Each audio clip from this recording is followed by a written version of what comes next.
Excuse me. Well, as always, it's been absolutely awesome to be back here with you and share the word where God's been stretching us and leading us.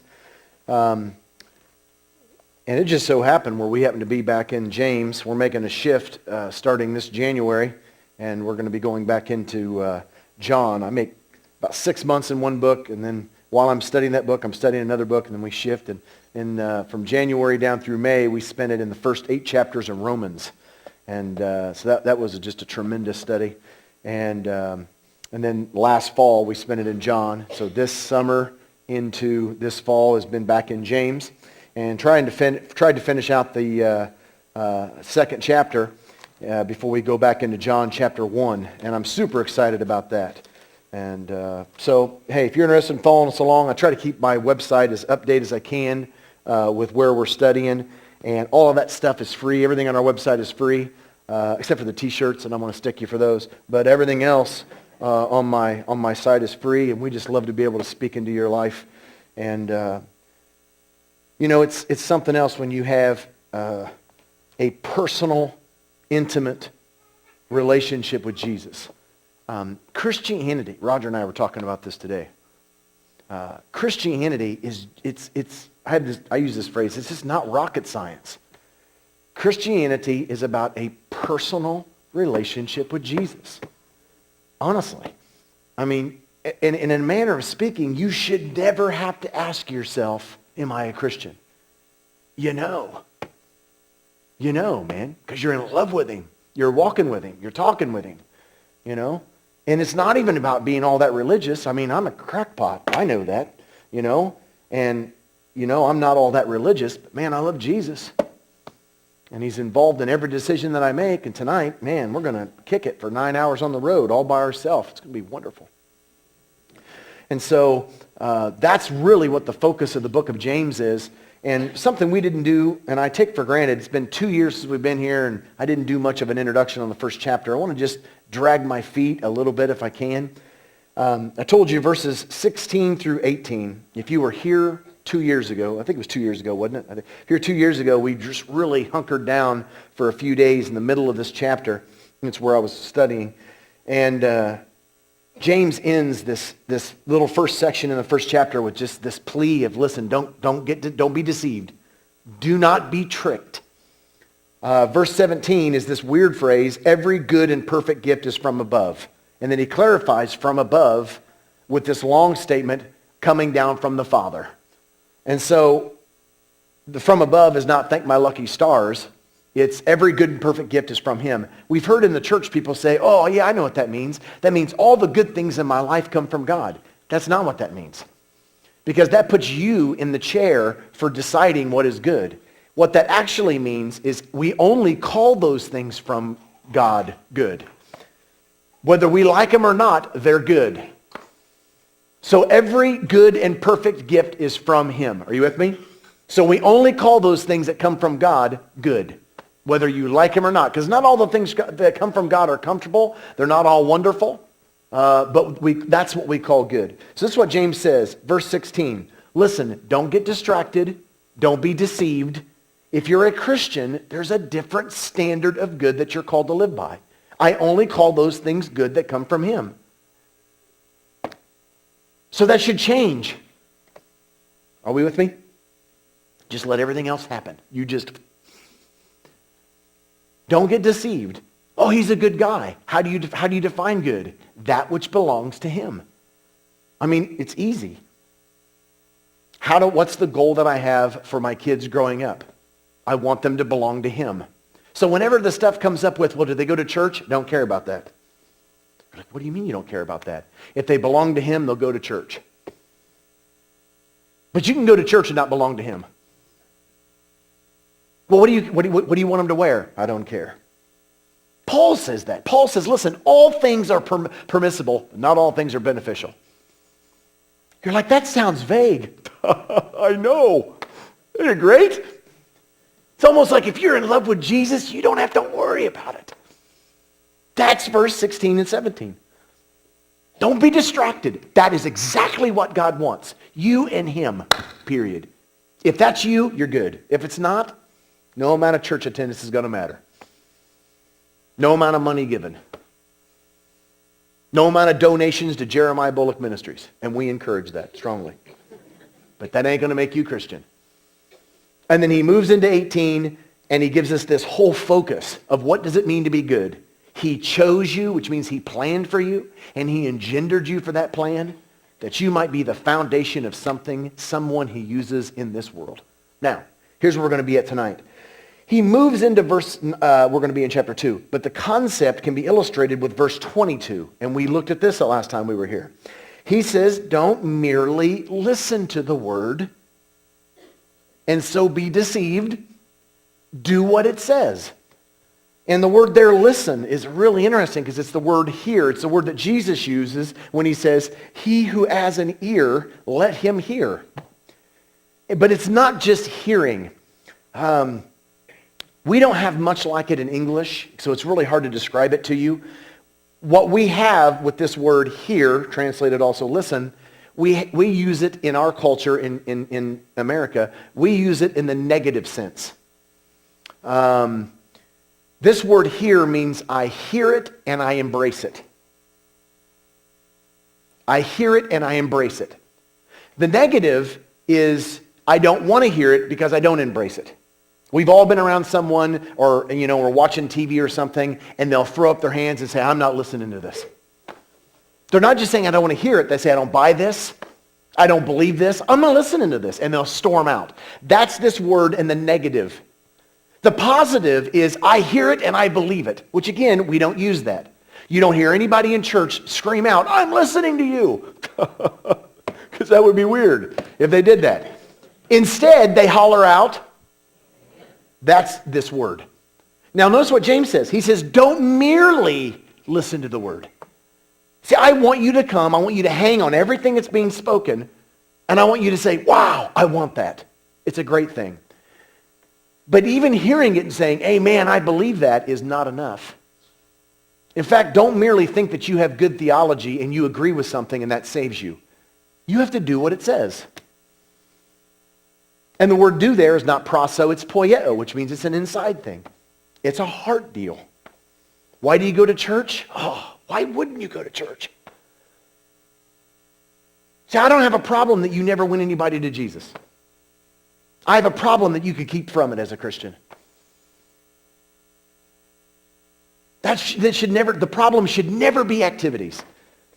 If you have to go after activities, there's a deeper heart issue. Every time. And that's in everything in life. So what James is getting after, and what we're really after, is not outside activities. I can browbeat my daughter into dressing the way I want her to. But I can only control her for so long. Mid-30s, maybe. If the chains hold, But see, I want her, I want to happen to her what happened to me in 1995. Because, I had an encounter with Jesus that I'll never get over with. That I never got over with. I had an encounter with Jesus that I never got over with. And I never will. There's no way I could walk out of here and just say, I'm done with Christianity. Because I've been exposed to the truth. You know what I mean? There's no way. That's a heart thing. You have got that. If you don't have that, you'll never survive high school. That's right. No, I was talking to you. So yeah, if you don't have that, you are not going to survive. They won't survive high school. They won't. They'll graduate and never come back. And you'll go, I don't understand.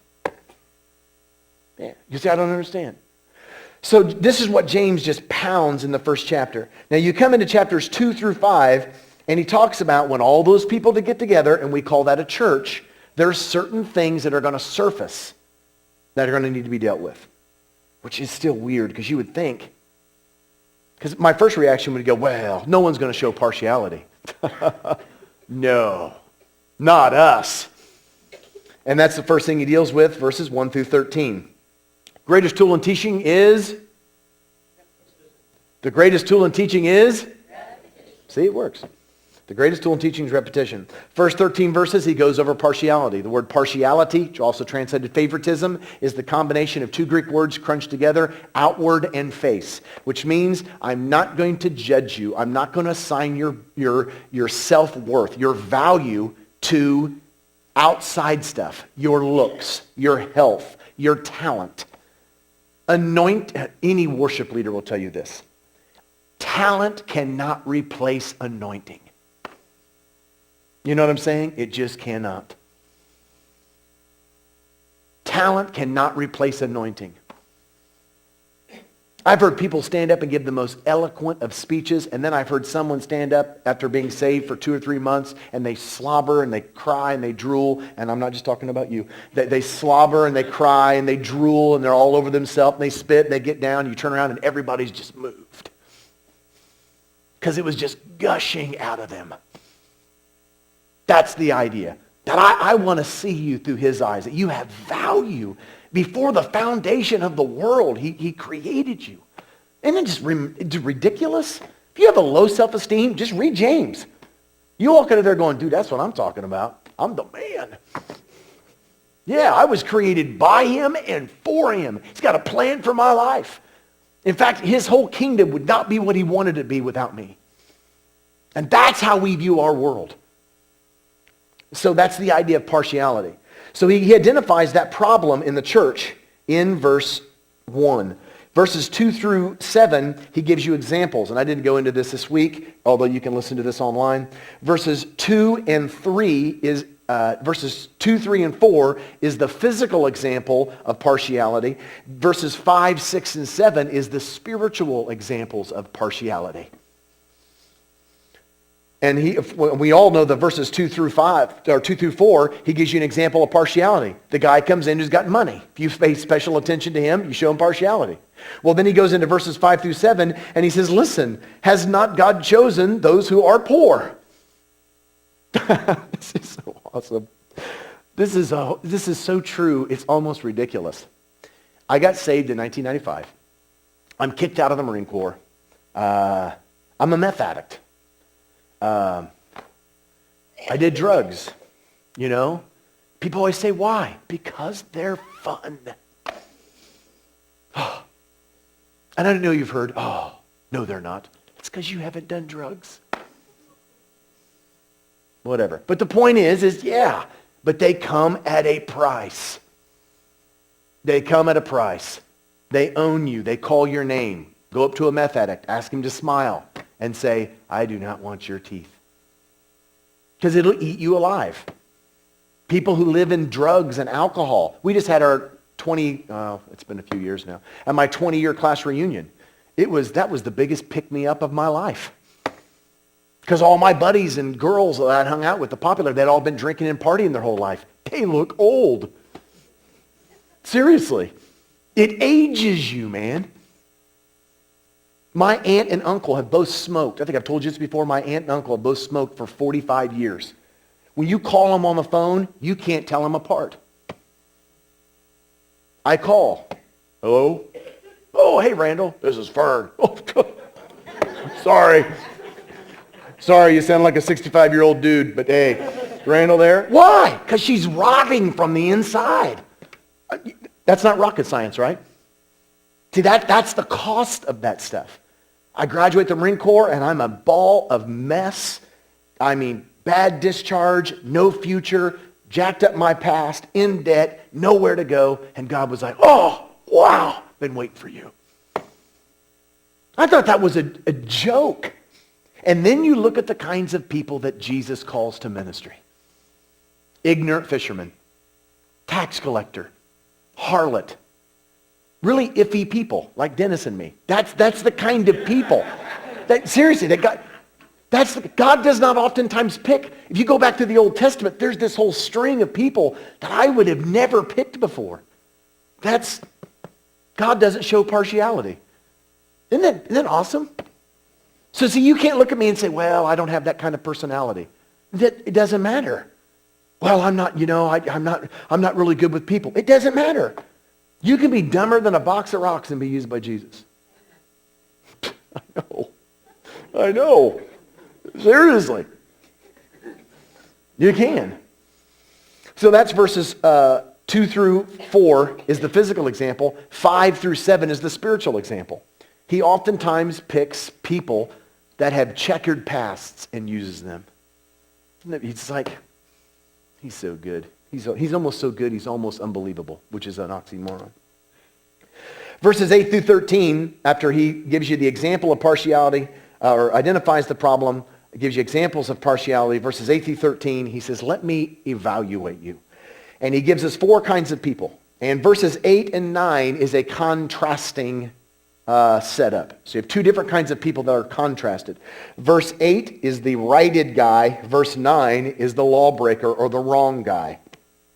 And this contrast is easy to see. At the beginning of verse 8, he says, if you this, and then, hey, you're right. Verse 9 begins, but if you this, then lawbreaker, you're wrong. So it's really easy. He says, if this, verse 8, if this, but if this, verse 9. Now verses 10, 11, 12, and 13 is a little bit more complex because and we're going to look at verses 10 and 11 tonight, which is the justifier, which is probably a waste of time because obviously no one in our church is like that. But verses 10 and 11 is actually a twist or an extension of the verse 9 lawbreaker. They're just a little bit more religious. And verses 12 and 13 is a repeat kind of expansion of the verse 8 guy. So verse 8 is the righted guy, which is the commentary is verses 12 and 13. Verse 9 is the lawbreaker, and then you have that expanded into the body. In other words, he says, this is what a lawbreaker is. And everyone would say, oh yeah, absolutely. Oh, no good, dirty, rotten. And then you come into verses 10 and 11 and say, yeah, but that can still exist. It just hides in the church. See, we're really easy at looking out. It's really easy. I was talking to someone about this last night. I can't remember who it was. But see, it's really easy. You look out people and say, oh, drug addict, alcoholic, oh, loser. But see, that it may not be drugs and alcohol, but that can hide in the church in different ways. And many of you are shaking your heads, but I won't ask you to tell us what. But you know what I'm talking about. See, it may not be drugs and alcohol, but it may be this. That's verses 10 and 11. And it's the justifier. See, he's the same thing as the lawbreaker. And you're like, what is the lawbreaker? Well, if you remember the lawbreaker in verse 8, he's the guy who works sin. If you show favoritism, if you show partiality, you work sin. Work is the Greek word ergozomai. It means to labor in a field, and it's not just work, it's what drives me. Jesus said, my Father works, and I'm working. In other words, what drives him drives me. That's that idea. So this guy who sins, it's not like he just does wrong activities. He's driven by what is wrong. And that first word, working sin, was the word hamartia, which means missing the mark. It's not like he's a serial killer. He's just a little off. You ever meet anybody in church who's just a little bit off? Not at your church, obviously. But all those other churches in the world, there's people that are just a little off. They're not evil. I'm sure they're going to go to heaven. They probably won't have a mansion. It'll be, they'll be in the trailer trash portion of heaven. Not a street of gold, but a street of like sterling silver, probably. Yeah, good people, been in church their whole life. I'm sure they'll go. They're just a little off. Yeah, go to church every Sunday, pay their tithe, they work, they're always there every time the doors are open. They're just, what drives them, man, they're just a little bit off. The way they get things accomplished. How they validate who they are as a person. All of that's just a little bit off. That's what's going on in a lawbreaker in a non-religious setting. He's the guy out in your neighborhood who is a great guy. But how do you define great? Oh, he's a good person. Give you a shirt off his back. That's not Christian. That's not good. Because how do you define good? Him, his timing, his purpose, his pleasure, his direction. That's what good is. So the lawbreaker is the guy that's a little bit off out in a non-religious environment. And this guy who works sin, verse 9, he gets convicted, which means he gets exposed. From time to time, God will reveal and expose to that guy, hey, you're not a bad person, you just don't look like me. You're not driven by what I'm driven by. Your heart's not my heart. You don't see the way I see. And what that guy does is the lawbreaker, which means anabano. I think it's anabano, which is just a fun word to say. But it means to step around. When that guy is exposed and he feels conviction, he just doesn't deal with it. He steps around the mud puddle. He goes to the other side of the street, and he doesn't deal with it. And it condemns him. And he becomes enslaved to being wrong. To the guy outside of the world, the guy that lives in anger, he's enslaved to that. Because it's not just how he drives his car, it's how he talks to his wife. It's how he disciplines his kid. I mean, that's the aroma of who he is. The girl who gets her identity by how pretty she is. She never gets over that. See, she's 45 years old, still trying to look 20. And you feel so sorry for her. You say, why would she do that? She can't quit. She's enslaved to she's a little off. Not a bad lady, but she gets her identity from how beautiful she is and not how he sees her. I mean, that's got to make sense to us. You know what I'm saying? See, you've got to see yourself through his eyes. That I do not get my self-esteem based off pastors. I feel sorry for pastors. I think this is appropriate. I will hear, and I just tell them. I just lay them out. I tell pastors what I think of them all the time. Wag my finger in their face. Because they take upon themselves failure that is not theirs. The church doesn't grow. There's things that happen in the church, and the pastor immediately says, oh, it's probably me. Well, it may be, but it may not be. I'm getting too old. I mean, we hear this from pastors when we really do. And they get their identity based off of the up and down of the church. The numbers go down. They panic. Relax. I don't think that's your call. Do you know what I'm saying? In other words, do you base a church's self-worth based on its number? I don't think so. I can't find that anywhere biblically. That the health of a church has to do with the number of people that are madly, passionately in love with Jesus. Jesus only had a church of 120, but they were 120 real Christians. It wasn't like 15 of them were on fire and the rest of them just showed up to the synagogue on Sunday. They were 120 of addicted, absolutely flat out into him. So it isn't numbers kinds of a thing. So what I'm trying to say is that the lawbreaker does not get his self-worth and his value through how the Father sees him and the plan of the Father and the direction of the Father. The lawbreaker is a little bit off. Not a bad guy, but he's driven, because he doesn't see himself the way God sees, he's not driven by what God would want to drive him by. And he's a little off. Now, you got all that? That's really important. Really quickly, verses 10 and 11 is the justifier. And you got to understand this guy, and you're going to see this, but the justifier, he's a lawbreaker. He's just a religious one. And it reads, for whoever keeps the whole law and yet stumbles at just one point is guilty of breaking all of it. For he who said, do not commit adultery, also said, do not commit murder. Or he who said, is that right? I should have worn my glasses. Do not commit adultery, also said, do not commit murder. If you do not commit adultery, but do commit murder, you have become a lawbreaker. Now, there's a couple of different things that I've always heard that used for, that all sin is the same in the eyes of God, which is true. And that, hey, the guy that is a drug addict and the guy that just, has white lies, not black lies, those are bad. White lies, probably okay. No, lies are lies. So the white lie and the black lie and murder are the same. Okay? I've heard that expressed from this passage, and that's a true expression, but that's not what this passage is talking about. What this passage is getting about is the guy who keeps.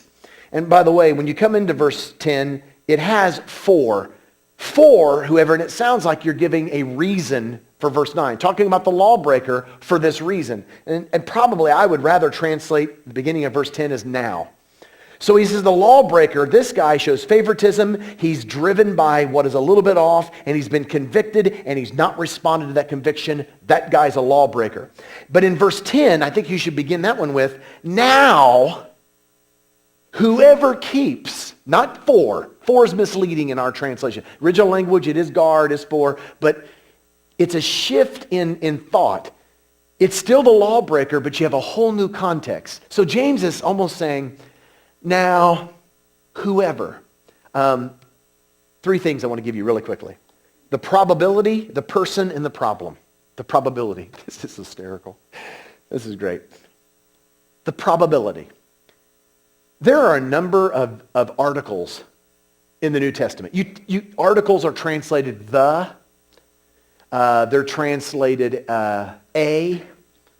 Those are articles in the original, And in English, it's the, an, or a. Okay, and those are basically similar in Greek. But Greek has a few more. The three articles you're going to find in our New Testament, one is the word tis. This is so fun. This is neat. You're going to love articles in English, even if you're not an English person. Tis is an article in the New Testament. Tis is used in Revelation 3:20, and it literally means anyone. Revelation 3:20 is where Jesus says, if anyone, I stand at the door and knock, if anyone opens it, I'm coming in. That's tis. And tis is used to talk about anyone. You're all open for this. That's what tis is. So set that over here, tis. Neat article, used all over it expresses anyone. All who are interested, you're in. That's tis. Another article in the New Testament is the word hos. Hos is the opposite of tis. Hos is a specific person. For instance, if you're in James chapter 1, verse 17. Verse 17 says, every good and perfect gift is from above, coming down from the Father of the heavenly lights, who does not change like shifting shadows. You'd say, what do you mean who? Who's he talking about? The Father of the heavenly lights. There's one of them. So that article is very specific. And so it wouldn't be used, it isn't tis, the Father of the heavenly lights, who's anybody. He's specifically talking about one person. So you have an article that's used in the sentence, and it's tis for everybody. And then on the other end of the spectrum, you have hos, which is really specific. The one that's used in our passage is a combination of tis and hos. And it's not used all over the place. It's the word hostess. And don't think of those yummy cupcake things. But it's the word hostess. And it's a blending of the two. It's almost like he's saying, in fact, it's translated most of the time, whoever. He's not talking about anybody or everybody, because not everybody's in this. But it's not strong enough to say that there's someone in here. It's almost like, it's in my personality, and I think it's correct, it's almost a way of talking to a crowd and saying, not everybody's like this. In fact, probably no one's like this. But there might be. The way that I do that when I'm talking to a church and we're going to be going over a certain topic, I'll say, oh, obviously this doesn't apply to us. Just all those other churches in the world. And people begin to go, I think he's really talking to us. That's hostess. Are you talking to me? No. What would give you that impression? And then they go, he's talking about us, isn't he? It's that kind of a term. That's what hostess is. So what James says, again, he's given, put this in a context of a church. James writing to the global church of his day, he's just given this ugly picture of a lawbreaker who's a little bit off, whom God has spoken to, and he said, no, I'm not doing it.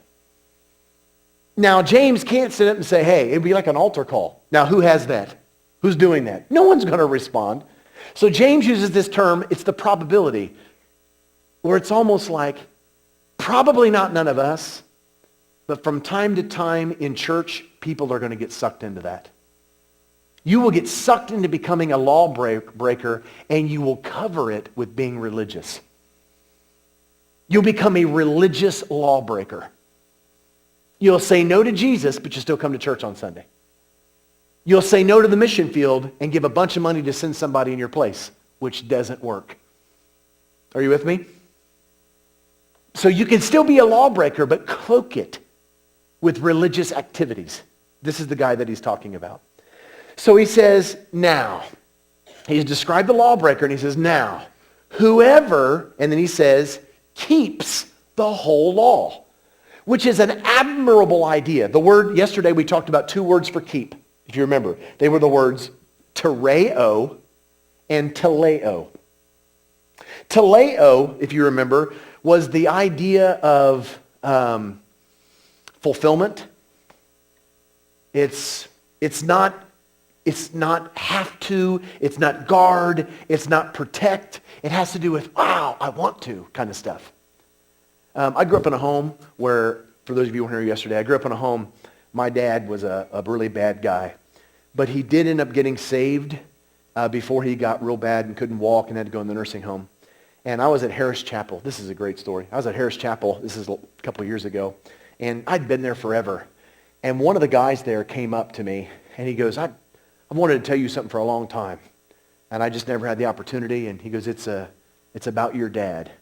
And everybody in my town knew about my dad. My dad was a bad guy, the bad guy in town. And so when I come back into town, that's normally what I'm associated with. And Tony came up to me and he goes, I want to tell you something about your dad. He goes, I was a non-Christian, and my wife was going to church regularly, and I was not. And Tony is this big guy, set one of the bench press records for his age in Indiana at 650 pounds. He works at a heat treat, does horses. He's just a huge monster guy, big teddy bear, but huge monster guy.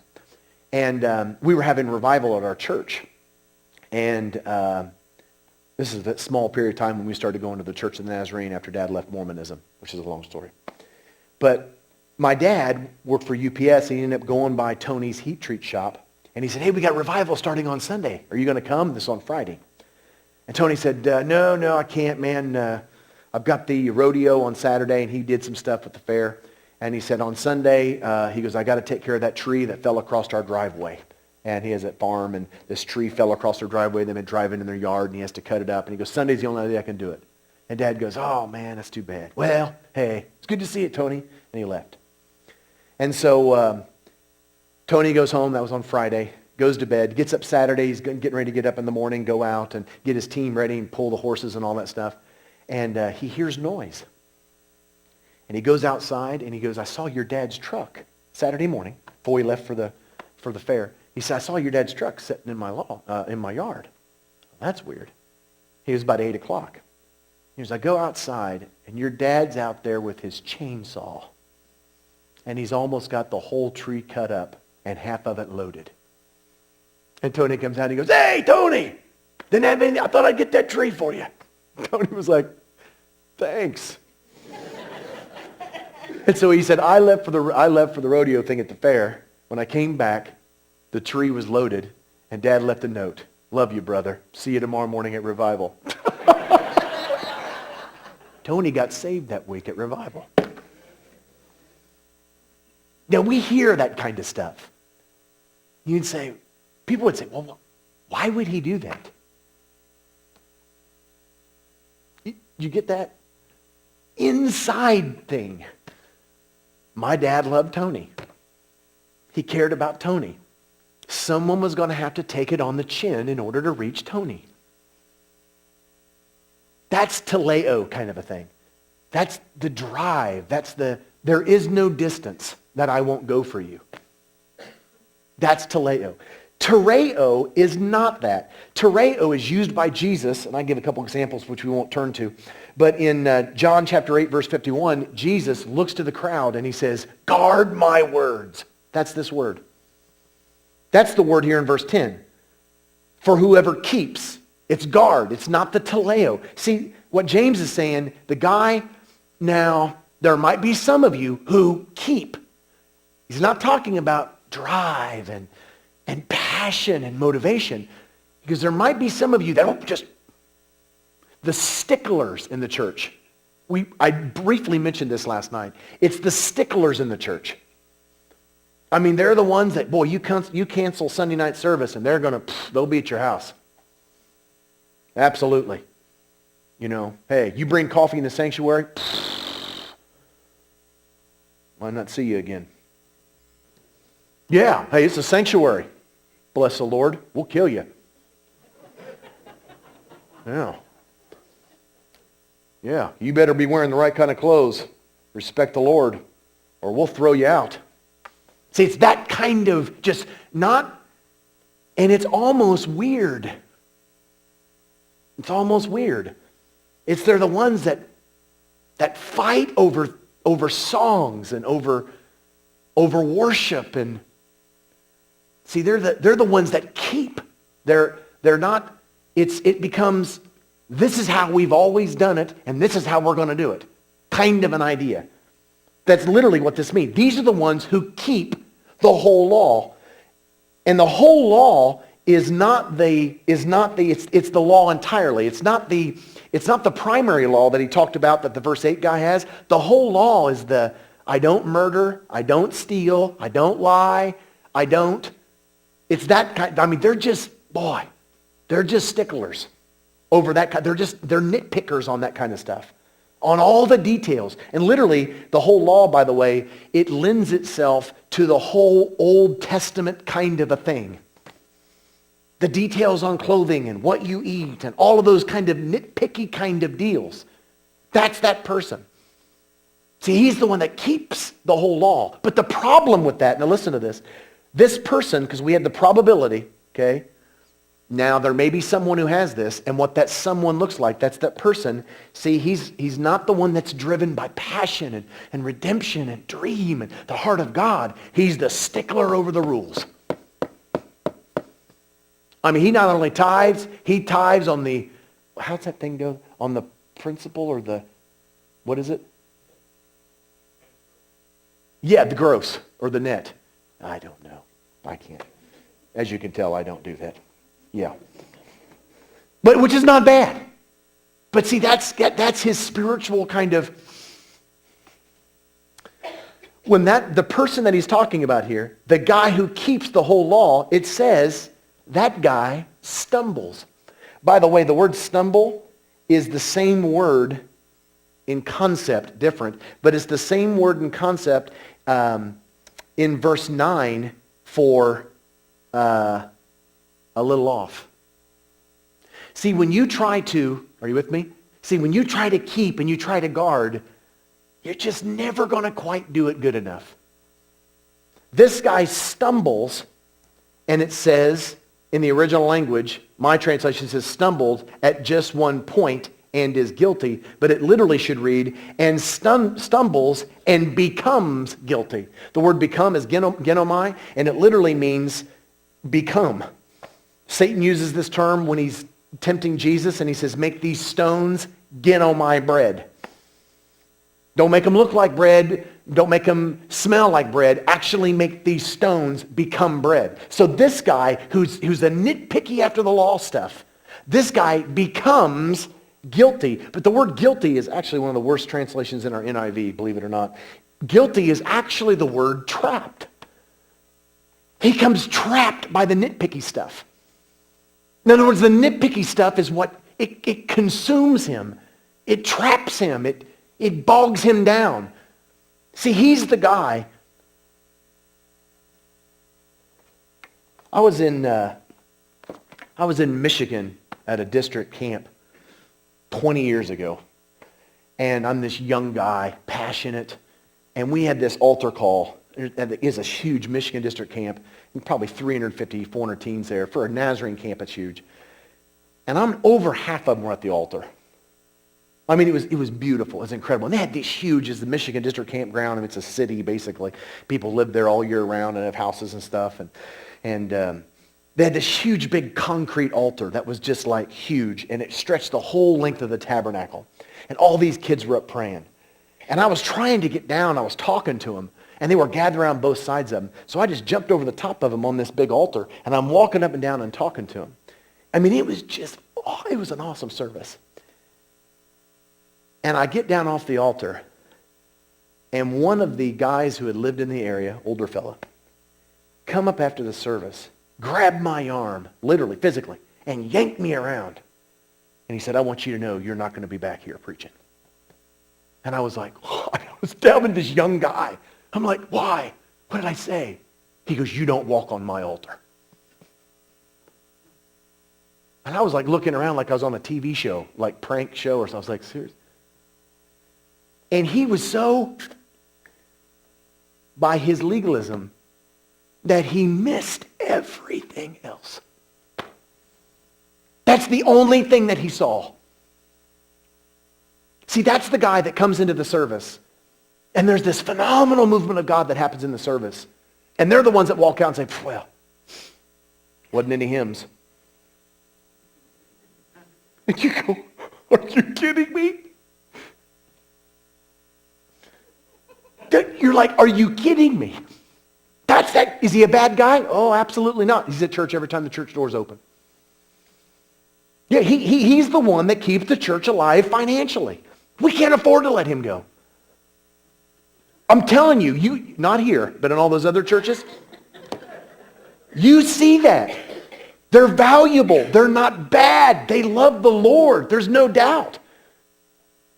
But they are so absolutely bound by legalism, and they do not have eyes where there are certain things I'm just willing to let go. And at our church, people say, hey, what do you think about smoking? We don't care.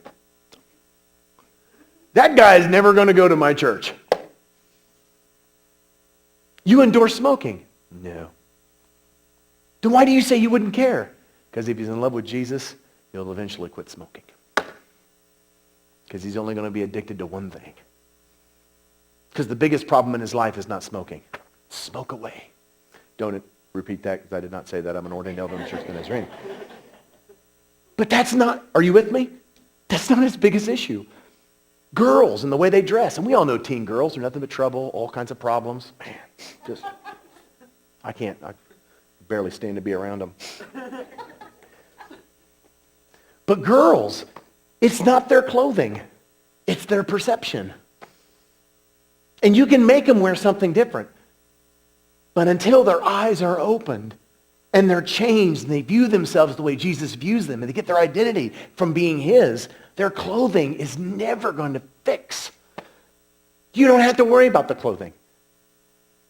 When I was in, this is a true story, I was kicked out of the only Nazarene teen camp I ever went to. Which is hysterical. I don't know if I ever told, I probably shouldn't mention this stuff, especially when my kids are present, but I was in junior high, and a buddy of mine, we were just in the Church of the Nazarene for a little bit before my parents got a divorce and we didn't come back. And they said, you should go to teen camp. And I was like, ooh, church teen camp, woo, fun, yay. And they used statements there like there was no mixed bathing at this camp. Remember those days? That was what they would call no swimming. So when I got there, they said no mixed bathing. I was like, really? Wow, you guys sound strict. Man, no mixed bathing. My mom would agree with you. Whatever. But, so we got to this teen camp, and they had all these crazy laws. And one of the rules at the camp was that girls could wear miniskirts, but that was back in the day when they could wear miniskirts that were down to their knees. They had to be touching your knees. They were the big ones, and then the big V, that it was one round, but it had the designs on it and the pockets and those big. Do anybody remember those big long miniskirts? We are in Missouri, but they used to have these big long miniskirts back in the early 80s. And girls could wear those. But guys couldn't wear pants, or couldn't wear shorts. They had to wear pants. And I was like, what kind of sense does that make? Girls can wear the miniskirts, but the guys can't wear shorts? My shorts are just as long, and it's actually a bit more safe. If you fall, at least you have shorts on, not a miniskirt. And they wouldn't buy it. They said, no, it's one of our rules. Girls can wear miniskirts, guys can't, you have to wear pants. So I got a girlfriend that week, and I wore her miniskirt. Oh, wait, I showed up on the basketball court, man, playing it, and they did. They kicked me right out of that thing. But I found out the director of that camp, his name was Tim Miller, and he's now pastor of Bluffton First Church of the Nazarene in Indiana, where I go to have revival pretty regularly. And he was the youth pastor at Anderson First Church at that time, and he was the director of that camp. And when I went there for a revival several years ago, he told me, he goes, do you remember when you got kicked out of that camp? And I was like, oh, I didn't know anybody remember that. He goes, did you know after you got kicked out and they said why? That went to the board and they said, that is stupid. And they changed the rule the next year. And guys could wear miniskirts. No. I mean, everybody could wear shorts. Everybody could wear shorts at the camp. But they changed that rule. And hey, I have rules. We've talked about this all week. I have rules. And there's guidelines. But you understand, as Christians, we're not rule-driven. And you can be rule-driven and a stickler and not have him. Not have him. Because when it comes down, I don't think what I've gathered from being around him, he's just less concerned about some of the things that we are at times concerned with. He's just less concerned about those things. He wants your heart, and once he has your heart, the rest of it's just going to kind of fall to the wayside.